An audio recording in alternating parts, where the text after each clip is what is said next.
Welcome back to Hardware Unboxed. Today, we're revisiting the gaming performance of two budget CPUs from years gone by, the highly popular Ryzen 5 3600 and then the Core i5-9600K. And not only will we be looking at how they compare in today's games, but we'll also be benchmarking the flagship upgrade options to see which platform has aged the best. But before we do, today's sponsor spot is brought to you by MSI's new range of GeForce RTX 40 series gaming slim graphics cards, designed to deliver exceptionally fast performance for gamers and creators, but without the big bulky coolers that we've become accustomed to. The thinner and lighter design allows for hassle-free installation and better compatibility. All models are available in either black or white designs and take advantage of the latest Tri-Frozr 3 cooler with Torx 5.0 fans, a nickel-plated copper base plate with up to 8 heat pipes. Then, thanks to Nvidia's Ada Lovelace architecture, you get AI-powered DLSS 3 and class-leading ray tracing support, along with competitive features such as reflex. So to learn more about the all-new MSI GeForce RTX 40 series gaming slim graphics cards, please click the links in the video description. Now, 4 years ago when we benchmarked both products, the Core i5-9600K was 4% faster on average for gaming, but often much slower for productivity work as it only featured 6 cores and 6 threads, while the Ryzen 5 3600 that packed 6 cores and 12 threads. At the time I expected that would make it much more capable in future games. For testing, we're using an RTX 4090 in an effort to minimize the GPU bottleneck, but truth be told, the 3600 and 9600K are slow enough by today's standards that you get similar results using a much cheaper GPU, such as an RX 6800 for example, especially if you're willing to dial down the quality settings just a little bit. Now, both CPUs were also paired with 32GB of dual-rank DDR4 3600CL14 memory. The latest BIOS revisions have been installed, and we're of course running Windows 11, so let's get into it. Up first is Assassin's Creed Mirage, and here the Core i5-9600K performed quite poorly with noticeably weak 1% lows. The game was still playable, despite being far from optimal, and the experience using the Ryzen 5 3600 was noticeably better, with 1% lows of around 80 FPS and an average frame rate of 100 FPS. And although the 3600 was just 3% faster when comparing the average frame rate, it was 33% faster when looking at the 1% lows, and this was seen even at 4K. Next up, we have Cyberpunk 2077 Phantom Liberty, and here the 9600K, 3600 and even the 3700X all delivered very similar performance. It's also interesting to note that while 9600K owners can upgrade to a 9900K, so a Core i9, netting them a 32% performance boost, 3600 owners have the luxury of going as far as the 5800X 3D, which was good for an insane 71% performance boost. Now, the Core i5-9600K does beat the 3600 in Horizon Zero Dawn, delivering 9% better average performance, though the 1% lows are much the same. Still, the Core i5 processor does quite well in this older title. Moving on to Far Cry 6, we find here that the 3600 is 11% faster than the 9600K on average, with 14% stronger 1% lows. Still, the Core i5 processor was able to deliver highly playable performance in this title, so although slower, it was still very usable. In this example, upgrading to the 9900K will only net Intel users an additional 17% performance, while the upgrade from the 3600 to the 5800X 3D resulted in an insane 59% uplift. The 9600K and 3600 were very competitive in F1 23, basically delivering identical performance. The 3600 and 3700X were also very similar, as both feature the same 32MB L3 cache, which in this example has more of an influence on performance than core count, at least when going from 6 to 8 cores. The 9900K, on the other hand, that packs almost 80% more L3 cache than the 9600K, and this is largely why we're seeing a big 32% performance increase at 1080p. The 9600K was 11% faster than the 3600 in ACC and 18% faster when comparing 1% lows, so an impressive result here for the Core i5. ACC is a single-threaded game, so it makes sense that the 9600K does very well here. Now, neither the 9600K nor the 3600 are all that impressive in Watch Dogs Legion, as this is a core-heavy, CPU-demanding game, but the Ryzen 5 processor was 12% faster, averaging 65 FPS at 1080p. This time, 9600K owners will receive a massive performance upgrade, with the 1900K delivering around 70% more performance, so that's very impressive. However, 3600 owners, they have the option of the 5800X 3D, which is delivering almost 140% more performance. That's a jaw-dropping performance improvement. Next up, we have a Plague Tale Requiem, and here the 9600K and 3600 were again very competitive. And we see that the 1% lows of the 3600 were worse when compared to the 3700X, so the extra cores are helping out here, but overall, solid performance from these old budget processors. Star Wars Jedi Survivor was a bit of a struggle on the 9600K. Not only did the game and the levels take much longer to load than they did with the 3600, but 1% low performance wasn't great and the frame drops were noticeable at times. So despite the fact that average frame rates were 13% higher for the 9600K, the overall experience was worse, with the 3600 offering 25% better 1% lows. The 9600K also suffers from weaker 1% low performance in Baldur's Gate 3. Despite matching the average frame rate of the 3600, the Ryzen 5 processor was 18% faster when comparing 1% lows.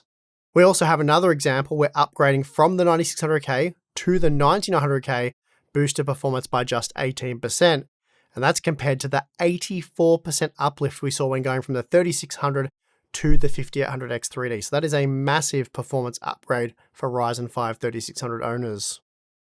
Next up, we have Call of Duty Modern Warfare 2, and here the 9600K was a good bit slower than the 3600 with just 140 FPS on average, and this meant that the Ryzen 5 processor was 24% faster on average and 36% faster when comparing 1% lows, so a clear win here for AMD. Moving on to Resident Evil 4, we find that the 3600, 3700X and 9600K are all very evenly matched, delivering around 80 FPS on average. We also see that the 9900K is offering just an 18% performance improvement over the 9600K, so not a big upgrade there given the costs involved, but quite incredibly, the 5800X 3D is 81% faster than the 3600, so a massive upgrade on offer there, and on the same compatible socket no less. Shadow of the Tomb Raider is a very core-heavy CPU demanding title, and please note for testing we don't use the built-in benchmark, as it's not representative of CPU load that you'll see in the game. Therefore we test in the village section that you can see in the top left corner of the graph.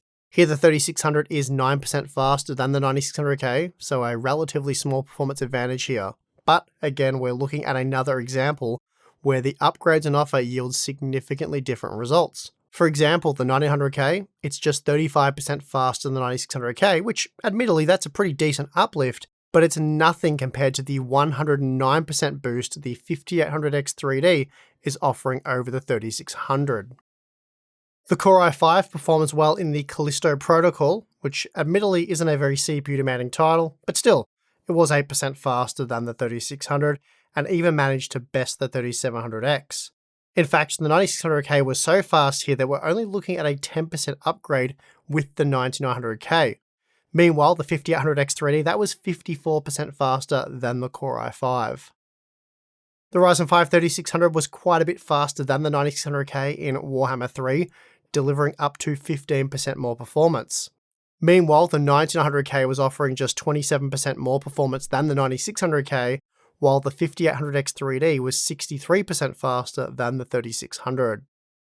It has to be said that Hogwarts Legacy doesn't play particularly well with any of these older processors, as we're looking at around 40 FPS with the 3600, 3700X and 9600K. So pretty similar performance overall, though again, the in-socket upgrade victory does go to AMD, as the 9900K capped out at 46 FPS, whereas the 5800X 3D, that went on to deliver 60 FPS. Starfield is another title where the older CPUs don't perform that well, though having said that, the 5800X 3D is hardly a weapon here either. Though I should point out this data was gathered before the most recent update that does boost performance in this title, so we will have to update this for future testing. Anyway, here the 9600K and 3600 were neck and neck with 50 FPS each. The Core i5-9600K really struggled with The Last of Us Part 1, suffering from poor 1% low performance, resulting in 54% better results from the 3600, with a 15% increase to the average frame rate. But really, it was the constant stuttering that made the 9600K a bit of a fail in this title. Moving on, the 9600K didn't have any performance-related issues in Halo Infinite, apart from the fact that it was slower than the 3600, with the Ryzen 5 part offering an 8% boost to the average frame rate. The 9600K was also a bit shaky in Hitman 3, though performance overall was decent with generally smooth gameplay. The 3600 though, that was 12% faster on average, and the 5800X 3D offered a much more substantial upgrade than that of the 9900K. Finally, we have Spider-Man Remastered, and this is yet another title where the Ryzen 5 3600 is able to best the 9600K, this time offering 12% more performance. Moreover, the upgrade paths are also in AMD's favour, as the 9900K was 48% faster than the 9600K, which is certainly a respectable uplift, but the 5800X 3D was 73% faster than the 3600. Okay, so we've taken a look at the 21 games tested, and it does seem as though the Ryzen 5 3600 is now getting the better of the Core i5-9600K. So to find out if that's true, let's look at the 21 game average. Well, there you have it. From 4% slower upon release to 4% faster in 2023. That said, those figures don't tell the full story. Back when the 3600 was released, it might have been a bit slower on average, but it was able to deliver highly playable frame rates in all games, without any stuttering or frame pacing issues. Today though, the same can't be said about the Core i5-9600K. There were numerous instances where the experience was poor, plagued by frame stutters and slow load times. In fact, I was shocked by just how slow the 9600K was to load games and levels. This was not an issue that I ran into with the Ryzen 5 3600. So overall, the experience was much better with the Ryzen processor.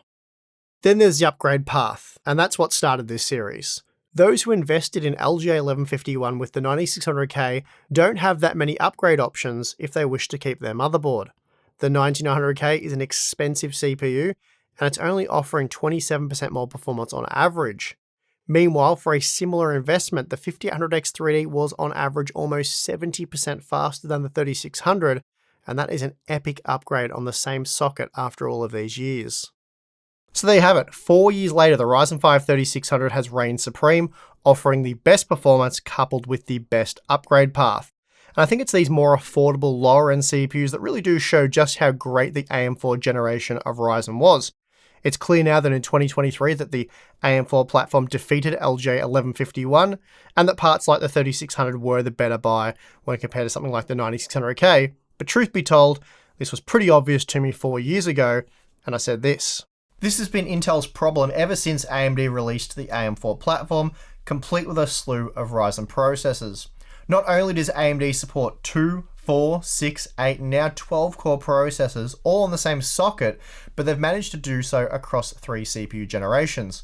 Of course, it depends on which motherboard you use, but the AM4 socket does support 3 generations. Now this makes recommending Intel's 8th and 9th generation LGA1151 platform extremely difficult in 2019. Short of a high-end build with a Core i7-9700K or a Core i9-9900K, can't really think of a scenario where it makes an ounce of sense. The 9400F is a perfect example of this. Future upgrade options will be slim. And in a year or two, you'll definitely want more than 6 threads. The problem is, a couple of years down the track, second-hand pricing for processors such as the 8700K, the 9700K, and in particular the 9900K is going to be horrible, as everyone who invested in the platform will be desperate to get one for a quick and easy upgrade. So with very limited upgrade options and no future support for upcoming generations, it makes recommending the current Intel LGA1151 platform very difficult. The value of the Ryzen 5 range was incredible, and it's hard to believe that parts like the 3600 they've sold for as little as $95 US. The 9600K on the other hand, never really dipped below $200, though there was the 9600KF, which very briefly dipped down to $175, though again at the time the 3600 that was selling for just $95, making it the obvious choice, and this is why it dominated our best value all-rounder picks for all those years. With just 6 cores and 6 threads, along with a relatively small 9MB L3 cache, the 9600K aged quite poorly. It's been out and about for around 5 years now, so it's probably time to upgrade, and that means building what will be almost an entirely new PC. There's really no upgrade to be had here. As we just saw, the 9900K was on average just 27% faster, and that's not enough. And worse still, it's really not a cheap upgrade. Typically, you'll be looking at having to spend $250 US to secure a second-hand Core i9 9900K, so you just wouldn't do that, or at the very least you shouldn't. Alternatively, Ryzen 5 3600 owners, they have the luxury of upgrading to the 5800X3D for a massive 70% performance gain. And on the second-hand market, you're also looking at around $250 US, though you can still regularly pick them up brand new for $330 US. The point is, with the 5800X3D offering on average around 40% more performance than the 9900K, it's a significantly better upgrade, and it means you'll be able to milk your AM4 hardware for a few more years to come.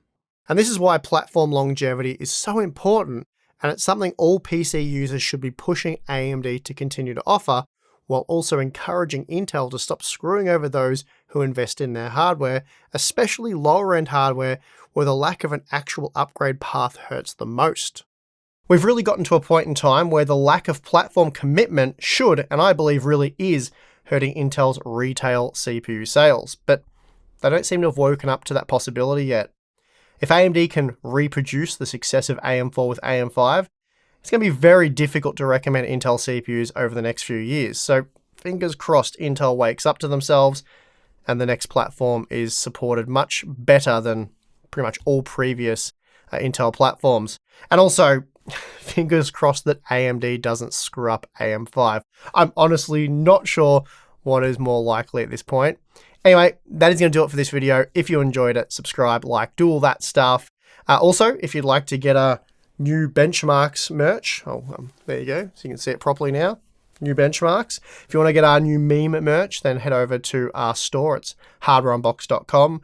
Probably should put a link in the video description. I'm not sure if we're actually doing that. We don't really promote the merch much, but this was just a bit of lighthearted fun, making fun of what became quite an awkward situation. But anyway, we like to do new benchmarks now and then, like this very video. So if you want to get a hoodie saying new benchmarks, yeah, hardwareunboxed.com. Also, we have Floatplane and Patreon.